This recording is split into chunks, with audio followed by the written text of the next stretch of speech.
Okay, we've got a really great treat for you here at the DLD 2010. We have Tim Kring, the creator of the fantastic, amazing show, Heroes. Tim, thank you so much for thank you. doing this interview.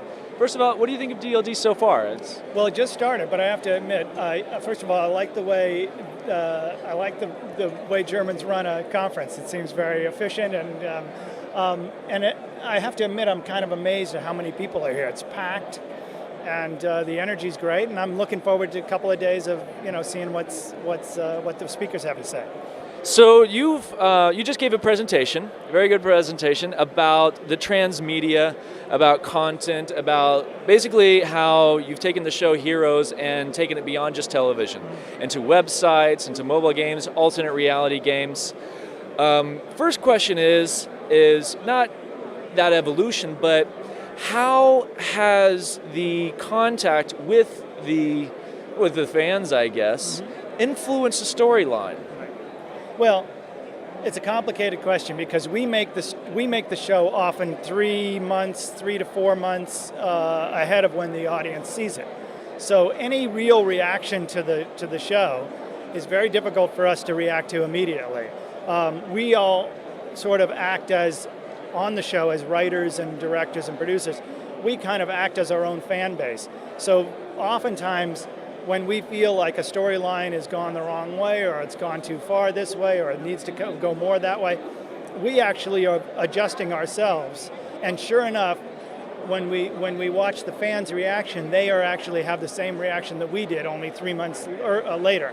So the actual interaction with the fans is complicated on a television show, but this is why the transmedia part of the show, the idea of the online content and the mobile content, it's more immediate, and we're actually able to get user-generated content that we can react to. We can push stuff back and forth to them. That's why I got so excited about this whole idea of transmedia storytelling, because of the sense of immediacy. There's that disconnect that you have when you make content 3 months ahead of when people see it.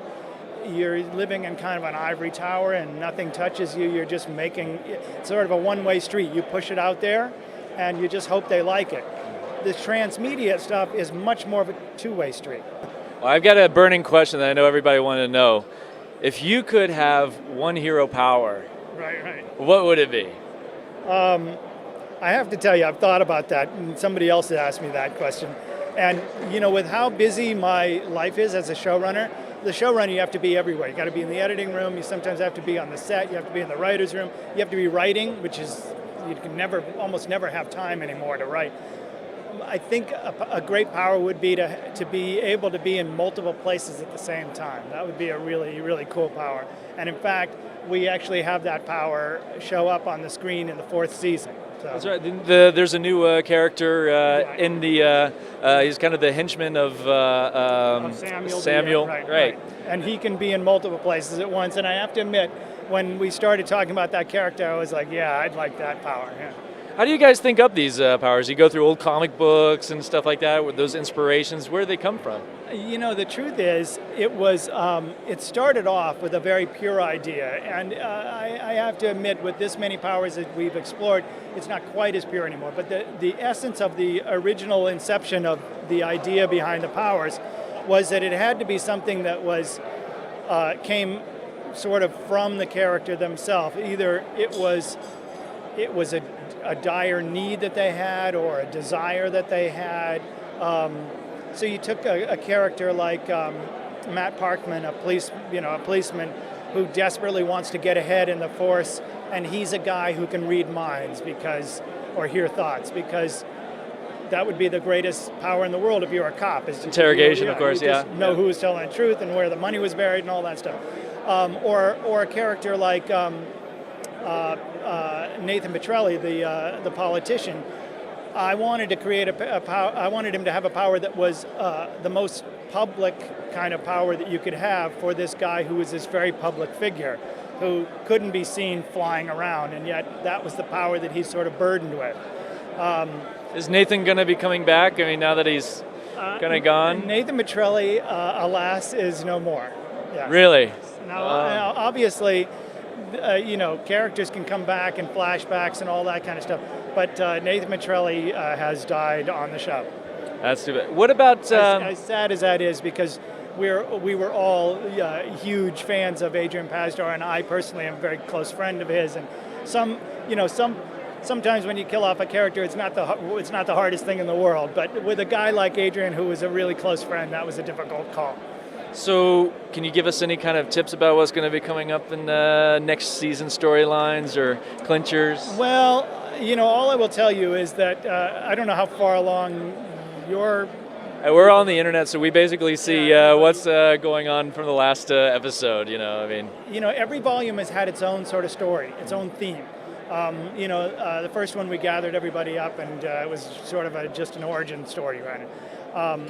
The second one, Generations, we explored the whole idea of previous generations, the sins of the fathers being visited upon our generation. Third volume was everybody has to deal with the idea of whether they really are a villain or whether they are good or evil. Which was a great season, I got to say, when that was going back and forth, with Siler and stuff. And then the fourth volume was what happens when the government finds out your who you really are, and you are actually hunted for who you really are. The fifth volume, we dealt with what would happen if we were to come out and present ourselves to the world and actually tell the world who we are.